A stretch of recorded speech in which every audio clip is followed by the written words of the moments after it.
Hello, good morning. Joy Sandy po. Hi, good morning po. Ako si Leo Sande. Kami po ay nagmamayari ng Leo Lavandero.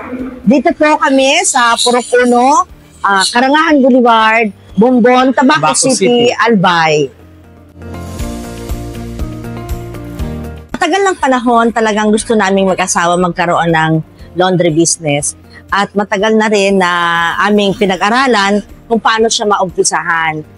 Talagang kahit papaano, nakita namin kasi na magandang negosyo ang laundry business kahit na ikaw ay may iba pang trabaho. Laundry business pa rin. So, patuloy kami magdadagdag ng set of laundry. Kung hindi pa namin nakakayanin na makapag-expand with the branches, so additional set na lang muna since ay malaki naman ang space namin. So definitely a laundry business. If ever na may switching, siguro in future, so hindi natin alam dahil kami ay satisfied and then happy naman sa laundry. At saka nga, proven na. Sa mga gustong magtayo dyan ng laundry business, ang una nyo dapat na i-consider ay ang location. Kasi malaking bagay po ang location at saka yung laki po ng shop. Kasi kailangan mo po na i-anticipate na dadami yung customer mo. So kailangan maluwag. Bakit maluwag? Para maiwasan yung maghalo-halo po ang mga damit. Importante po yun. Katulad po dito sa amin, every load ng labahan ay meron siyang sariling mesa para kung saan po doon magtupi. At saka isa pa po, kailangan mo pong i-consider ang brand ng machine. Sa amin po talaga proven yung hire, maganda po siya at saka madali lang po siya i-operate, hindi komplikado. Kaya yun po ang mga simpleng tips ko sa gusto pong magtayo ng laundry business. Okay, regarding sa marketing, sa pinaka-umpisa, kami actually nahirapan dahil napagplanuhan yung sa marketing, kagaya ng tunay yung gumawa kami ng web page, Facebook page. Naibigan naman ng mga tao at marami nag-messages ng aming mga services. And then pangalawa ay nag-house to house kami in every barangay. May flyers. Kasama yung mga bata, anak ko, asawa ko.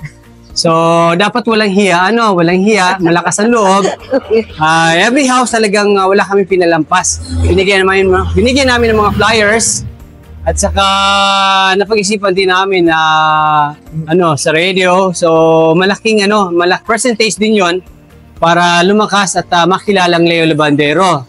At sa padjak, naglagay kami ng mga banner, tarpaulin sa mga padjak at tricycle. Nakiusap kami sa mga friends at saka nag-personal messages din po kami sa mga friends namin at saka sa mga hotels, the owners, sa mga resort owners at saka sa lahat po na maisip namin na pwedeng maipakilala namin ang Leo Lavandero.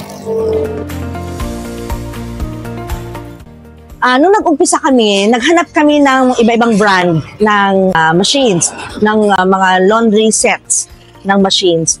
At sa aming pagkakilala sa bawat brand, nagustuhan namin ang hire. Kasi una, simple po siya i-operate. Hindi komplikado. At madali pong maintindihan ang mga instruction na nandiyan. At saka po, meron pong technical assistance. Na pag may hindi kami naintindihan o hindi namin naalala nung nag-training kami, ay madali silang sumagot sa amin.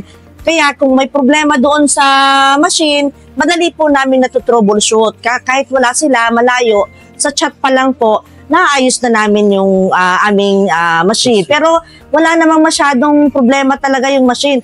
Halos mag-iisang taon na rin kami. Maganda talaga po ang performance ng hire machines. 100% ang support sa amin ng SEB.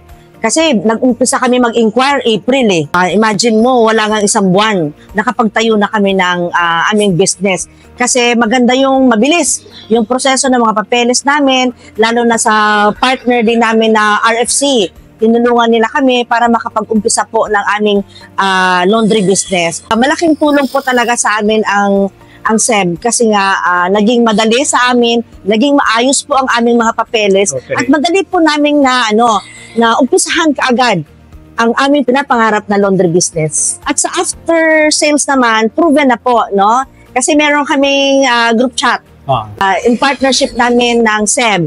No, madali po talaga ang response nila, na-schedule kaagad kahit sobrang busy sila sa iba-ibang mga branches, hindi ba branches, yung mga customers nila, hindi nila kami pinabayaan, no? Nung nagkaroon ng issue sa aming machine, nandyan po kaagad, kumpleto po, walang problema, nasolusyonan kaagad yung aming na-encounter na problem doon sa machine. So, maganda po ang after sales ng SEB.